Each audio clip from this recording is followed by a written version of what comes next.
sobriété. En voici un très bel exemple. 300 mètres carrés vue sur mer, déniché par nos équipes à Knock. Knock, un Saint-Tropez à la belge, avec ici aussi de superbes intérieurs qui n'ont rien à envier aux maisons des stars de la Côte d'Azur. Nous sommes dans un appartement de 300 mètres carrés où se mêlent luxe et sobriété. Ce qui était important dans cet appartement-ci, c'était de lier les différents espaces sur différents niveaux, de créer un espace et une atmosphère assez sobre et d'ajouter des éléments chauds après. Philippe Tac est l'architecte d'intérieur qui a restauré cet appartement familial. Les propriétaires ont également fait appel à un décorateur espagnol pour obtenir ce résultat. Un espace caractérisé par ses ouvertures qui permettent une communication entre les différentes pièces. Pour y parvenir, il y a plusieurs astuces. On a fait ça par rapport au plafond. Il y a des lignes qui se retrouvent partout. Il y a l'aquarium qui est transparent, alors on peut se voir des deux côtés. Il y a aussi le sol qui fait un lien entre les différentes pièces. Le sol est en teck aussi bien dans le salon que dans la salle à manger. Et puis, autre élément important dans cet espace, le feu ouvert. Le feu ouvert qu'on a installé ici, c'est un feu qui est ouvert les deux côtés.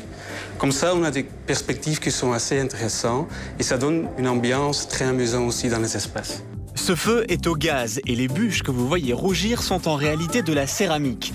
Cet achat n'est pas excessivement cher, celui-ci coûte 2 500 €. Par contre, si vous envisagez d'en acheter un, pensez surtout à l'installation, souvent très coûteuse, 5 500 € pour le feu sous la télé, soit un total de 8 000 € dans ce cas-ci. Mais un investissement qui confère à l'ensemble une atmosphère intime et chaleureuse. À mon avis, il est toujours très important de travailler en différentes phases. Par exemple, il faut d'abord travailler sur l'architecture, voir ce qu'on doit faire avec les grosses œuvres. Après, il y a le choix de matériaux pour créer une ambiance et trouver une âme dans le projet. Et en troisième plan, il faut ajouter une décoration. Dans cette chambre à coucher, on a essayé de travailler avec les poutres qui étaient là. Au lieu de cacher tous les poutres, on a essayé de travailler sur le perspective qu'on pouvait créer. Le fait de ne pas avoir un plafond plat agrandit l'espace. Et pour donner du luxe et de la richesse à la pièce, Philippe Tac a proposé d'installer une tête de lit en bois laqué. Dans les chambres des enfants aussi, un mélange de luxe et de sobriété avec une décoration très étudiée. Même au niveau décoratif, on peut ajouter un élément architectural. Ici, par exemple, on a travaillé avec des lignes verticales pour augmenter l'espace. Et chaque chambre possède sa propre salle de bain, évidemment fabriquée sur mesure.